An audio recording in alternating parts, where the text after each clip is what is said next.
I'm back with another TY80 update. It's been a while since I've done one of these. I've got plenty to show you. I've got lots of new shiny bits, but before I get to that, I'll take you right back to where we left off last time and look at the process of how I've got to where I am now. So today we're going to see some friends of mine. Their company's called CJ Ward in Burton-on-Trent, and Chris and Tim, two brothers that run the business, they basically do powder coating and stove enameling.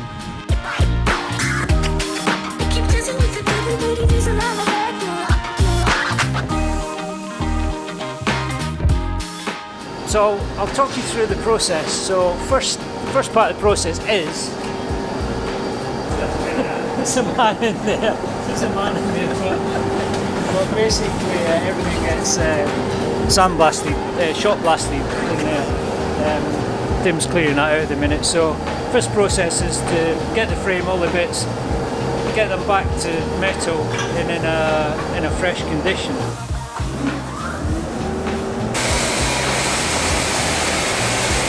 And then they go from there, and then they wander over here, and this is where they get powder coating.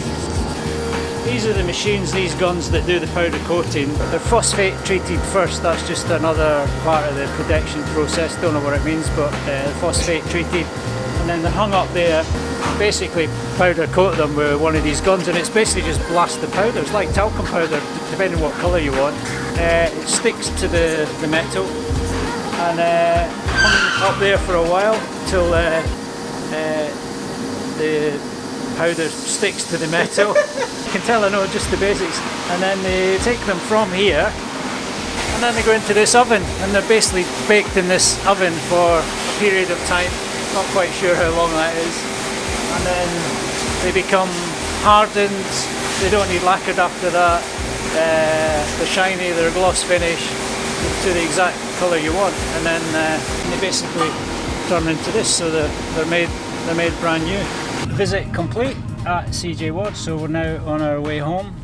Yeah, it's great to see how it's all done, and like I say, I learned something. That's always a good thing. It's been a while since that happened. All the stuff is now powder coated and shiny. I'll go through all of that in a second. I've also been on Yambits and ordered lots of new parts off there, so I'll go through all of those as well. And yeah, it's very exciting. I'm pretty much there now with all the bits that needed repairing and fixing and sourcing. Basically, Daryl gave me some really good advice, and before all the parts get anodized, so these are the original nuts and bolts. You can see the state of them. They're all quite greasy and grimy and covered in rust. He told me to get a wire wheel for my bench grinder. So the wire wheel is on the bench grinder, and you can see the difference it makes. I've put all these on the wire wheel, got all the rust off them. Basically now when these get anodized, it will just mean that the finish you get from the anodizing is a lot better. So quite excited to see the difference that makes. I was very fortunate. CJ Ward did an amazing job of all the powder coating. So I've got all my engine casings, the swinging arm, springs. You can see, look how shiny they are now, they're like new. The air filter cover, if you remember what that looked like originally, it was completely rusted and covered in silver overspray. I straightened the foot pegs out myself. They're not 100%, but they're pretty even now. One before was bent completely and the other one was quite straight. So I tried to even them up as much as I could, so they look a little bit better. And then all the other little bits and bobs, the rear brake pedal there. Finally, the frame, which I'm really pleased with. It's like brand new, and I think that'll make the bike, having a brand new frame to start with. Everything around it will look awesome. So that's really exciting. I was also really fortunate that Father Christmas visited me, and my dad bought me a shiny new rim off eBay for Christmas, so that was a nice Christmas present for me. I've tried to do this whole project as cheaply as I can and call in favours where I could. Unfortunately, the one unavoidable expense for me was buying new parts, and I was hoping I could keep that to a minimum, but I did have to buy some new parts. In this box, I'll quickly tip everything out as there's just so much to show you and you can get a rough idea of what I've got. When I first started the project, I genuinely thought I was just going to give it a bit of a rub down, maybe spray the odd part, and then hopefully it would look like a nice shiny bike at the end of it. However, when I went to IDP Moto and Daryl Young, he is an expert in doing this, and he doesn't let bikes come out of his workshop without them being absolutely pristine and in mint condition. So I should have guessed that when I went there, he wasn't going to let me get away with giving it a clean. When I went to his, we completely stripped it, and I've gone way further than I ever thought I would in restoring this bike, but it does mean it's really exciting now.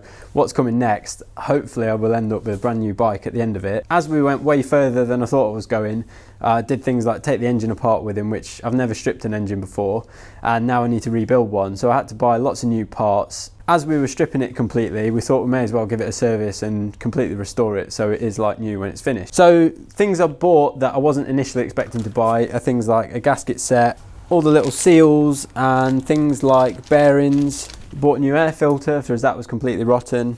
I bought a new spark plug and ignition coil because the original ignition coil that we'd got on there was covered in silver spray paint.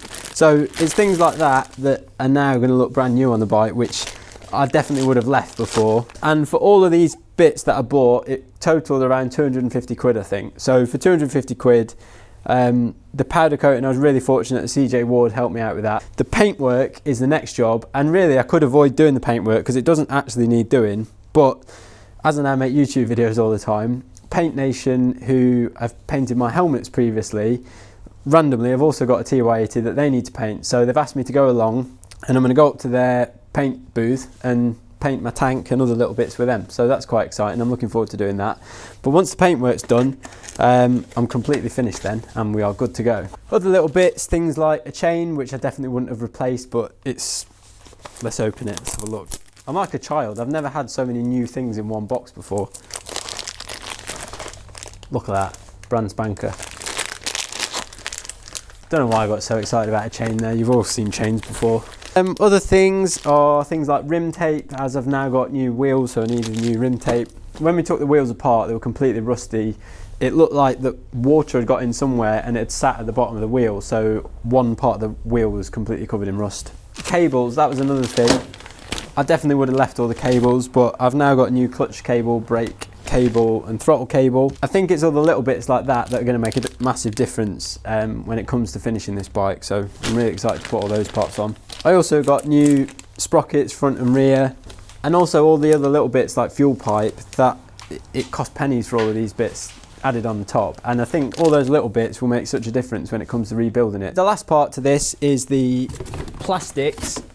I saw a really good video on the internet about restoring plastics. It basically said on all plastics there is new plastic underneath it, you just have to get to it. So I'm going to do that as well. I'm going to rub this back and hopefully get that looking like new again. So the plastics and the tank. As I said, the tank, I could get away without doing it, but I think I will notice a difference when that is painted, and it's another video for everyone to watch. So I'll go to Paint Nation and paint that. So that's it for this week on the TY80. Next time I'll restore the plastics, paint the tank, and I guess I'll just build it in the next one too and just do it as one big bumper episode. So hopefully the next time you see this bike, it'll be brand new and complete for you. Thanks for watching, don't forget to subscribe, and I'll see you all soon.